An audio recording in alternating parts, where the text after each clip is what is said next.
This young man to my right was a. You guys heard of Prostanasa? This young man to my right was a prostitute turned NASA exclusive executive to prostitute. Only a prostitute for NASA agents. Yeah. Yes, executive prostitute for NASA, Ronnie. Let's hear it. Fascinating. Talking about stars. Well, we did I wouldn't say recently. It looks like I do have an article from last year in September where we had found a possibly ocean world. It's an entire exoplanet that's been covered just by ocean. It orbits a star about 100 light years from our own planet. And pretty much it's just all water. They consider it in the Goldilocks zone, or the habitable zone of the star that it does orbit. So there is possibility of life on that planet. There's even possibility for us to be there. It's a little bit bigger than It's Earth. a real is. life water world. Yes, it actually is. I don't know if you guys are Kevin Costner fans out there, but that was a horrible movie. That's fair. But it is a real life water world.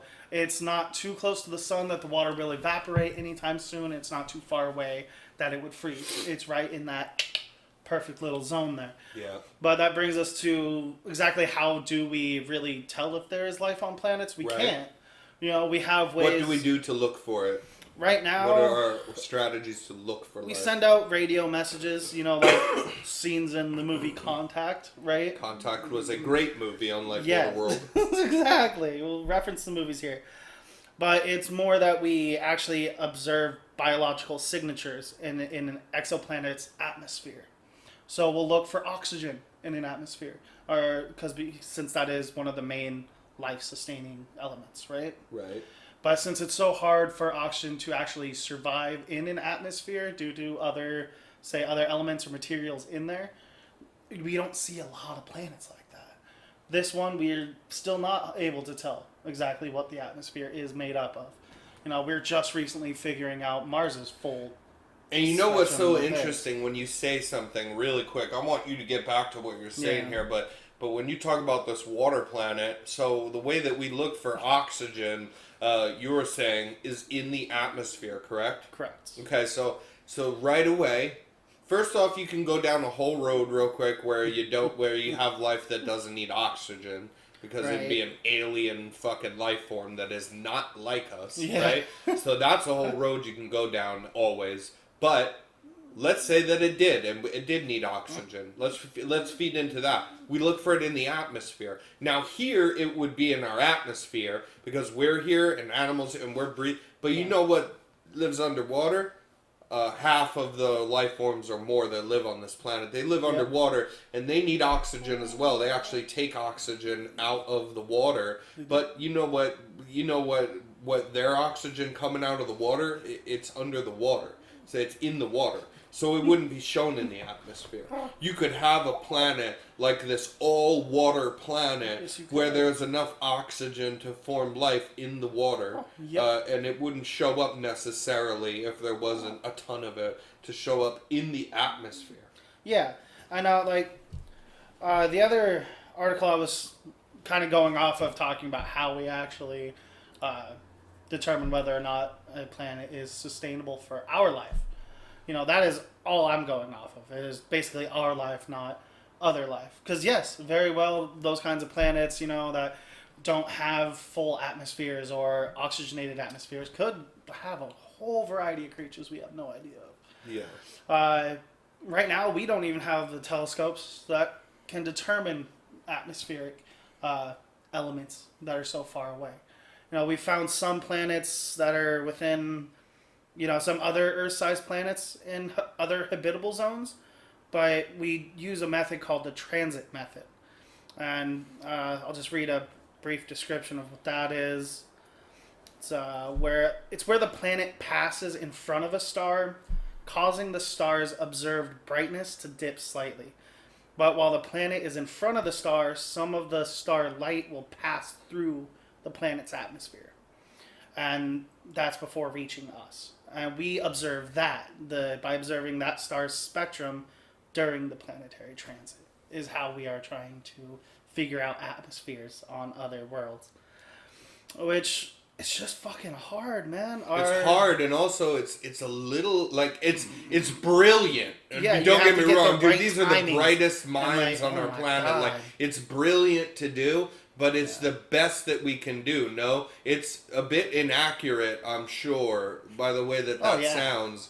Is not, it's just the best that we have to work with. That's why it takes years and years and sometimes decades to get even just small bits of information. How would they know, for instance, that if you were on one of those different planets and the best that you can do is do it this way to look for oxygen and things in other atmospheres, how would they know that from another planet to looking out to our planet that it would actually show that we have oxygen here? How do they even know that? I mean, maybe it wouldn't even fucking show that, because it's just the best we can do. It's the most brilliant people that we could never be that figure this stuff out. But it's still only the best that we have to work with. Yeah, until we can settle on another planet and look at Earth from a different perspective, there really wouldn't be much of an answer to that question. Because as of right now, on Earth, atmospheric oxygen is replenished by living things. Yeah, but that's why it's right determined that is what a life-sustaining planet is. Yeah. No, I get that. But what I'm saying is if you were outside looking in to our planet, using these kind of strategies might not show that we have oxygen here. Yeah, they might have oxygen on these places. It's just that we can't tell by the simplicity of what we have to work with in this stage of our development here of how we look for things. Yeah. So there is a planetary system that we've been more looking at called TRAPPIST-1. It's about 40 light years away. 7 planets that are roughly Earth-sized, some a little smaller, some a little bigger. But 4 of them out of those 7 orbit within this other star's habitable zone. And since TRAPPIST-1 is a red dwarf star, it's the zone itself is actually quite close to the star. So all these planets, how Earth and our solar system is very spread out. Yes. These ones are more condensed into itself, which I think that's kind of neat as well. 3 of the... Sorry, not 3. Don't listen to me. Trying to read through my notes. Yes.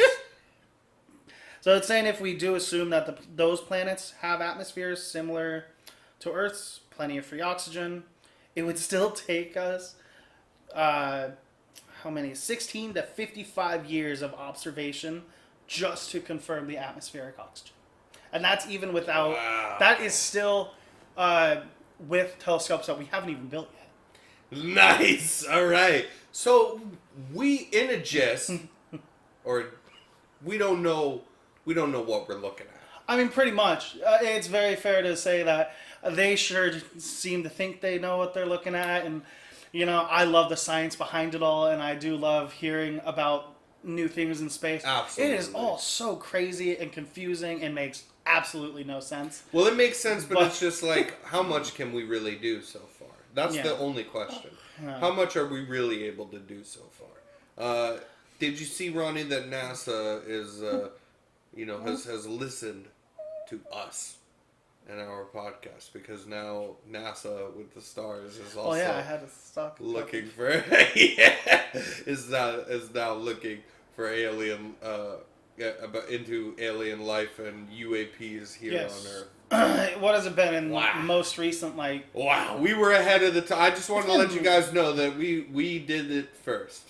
We have a podcast combining NASA, space study, and UAP. Yeah, so NASA, if you want to collaborate. Yeah, if we want to get a NASA guy on here, we're Ronnie's a former employee, so to speak. Jesus.